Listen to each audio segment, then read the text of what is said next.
Thanks for joining us for this 10 o'clock digital update here on this Thursday evening. We are on all of our digital platforms right now, so thank you so much for joining us. We're going to highlight a couple of the stories we're following for you today, and then also talk a little bit about what we have coming up tonight on the news at 11. We begin with a court case in Jasper County. The man accused of causing the crash that killed WTOC's Don Lagana about 2 years ago was found not guilty today. Meredith Parker was in the courtroom when the verdict was read. Take a listen to the verdict. As to the charge of felony driving under the influence resulting in the death of Don Lagana, we, the jury, find the defendant, Cleveland Coleman, not guilty. That is Cleveland Coleman there in the white shirt, his attorney there to the left of him. Coleman was charged with 4 counts of DUI in the deadly crash, as I said, that claimed the life of our own Don Lagana. You see him falling back into his chair. Tears were running down his face right after that happened. Coleman and the jury in this case deliberated for about 5 hours. Over the last week, the jury has listened to a lot of evidence and from witnesses and attorneys trying to decide if Coleman was in fact the driver of the car that ran into the car that Don Lagana was riding in. The crash happened just across the Talmadge Bridge on Highway 17 there in Jasper County. Attorneys from both sides gave us their reactions now that the case has been closed. When you're sitting there waiting for the verdict and you don't know what it's going to be, your heart is beating. I know his was. And just to hear those words, not guilty, it's just relief. It's not happy, it's just relief. I was really hoping for a different outcome, and obviously our office has put in hundreds of hours to try to get this ready, but I do feel very bad for the victims and the friends and family of Mr. Lagana. That gentleman right there is the prosecutor that tried the case. The one before is Cleveland Coleman's attorney. We have reached out to some friends and family of Don who tell us they are very disappointed by that verdict. As for Coleman, he is released from jail and he is free to go now that he has been acquitted on those charges. This week, we here at WTOC are honoring veterans from across the area as we approach Veterans Day this Sunday.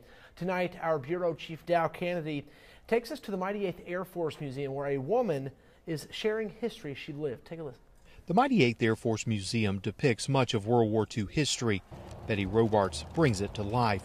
She was a swimmer in college when she dropped out to join the Navy. You had an Uncle Sam standing there, posters all over the place.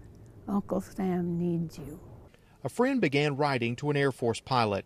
The pilot asked that friend to find a pen pal for his co-pilot, Ed Robarts. And the 8 of us that ran around wrote to him, and he answered my letters, and I answered his for a whole year. They eventually got engaged and married.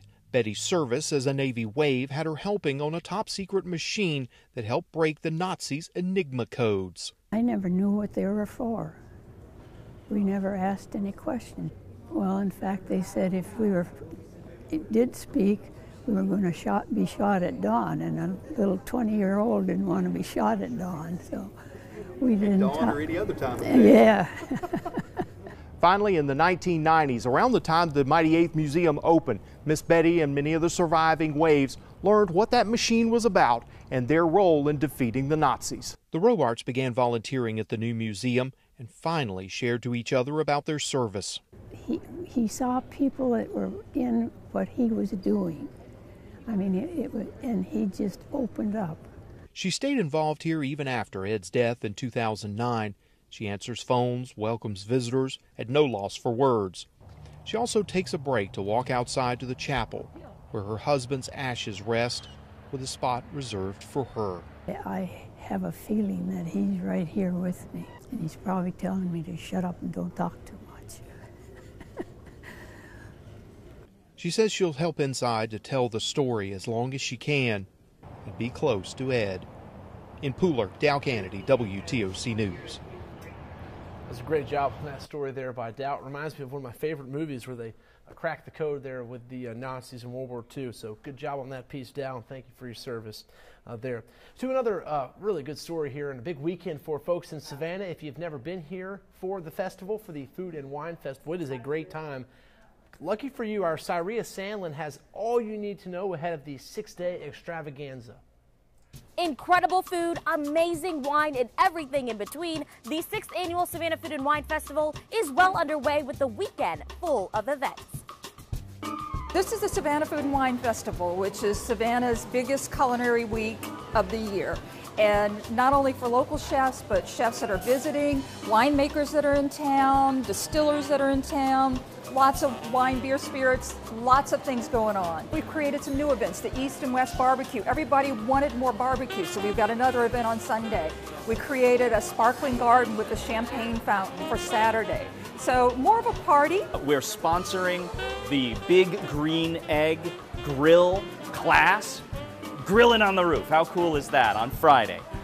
Then on Saturday, we are really diving right in to do the Savannah Food and Wine Festival. We're preparing a number of dishes for people to taste. It's gonna be just such a blast. So Taste of Savannah is where you can actually get a tasting of all the 500 different varietals of beverages that we have. We've got 20 plus of Savannah's best restaurants. We've got talent in town where you can actually meet a chef, you can meet a winemaker. It's just one big party. I came the first year to just try it out, and I've been coming back because there is something for everyone. It is a week-long adventure of food and wine, all in one place. 6 years ago, who knew it would be as big as it is? And it grew really quickly because of the fact that Savannah loves this festival. There are so many events happening this weekend. We have a list of all of them on WTOC.com and the Savannah Weekend website and app. And don't forget, we want to see your pictures. Use hashtag Savannah Weekend and hashtag SavFW. In Savannah, Cyria Sandlin, WTOC News. Take it from me, that is a great event that you will want to make time for if you're in town. The tickets are tough to come by, but if you get one or if you find one, you should snatch it up because the barbecue is incredible, and they added some more barbecue events, as you just heard them say right there. That about wraps it up for us on this 10 o'clock update. Thank you so much for joining us. Don't forget, we're on air tonight on The News at 11. We have a lot in store for you there. Jamie will also have your latest weather, including a little bit of a chill down coming this weekend. That's on The News at 11. So thank you so much. Have a great night.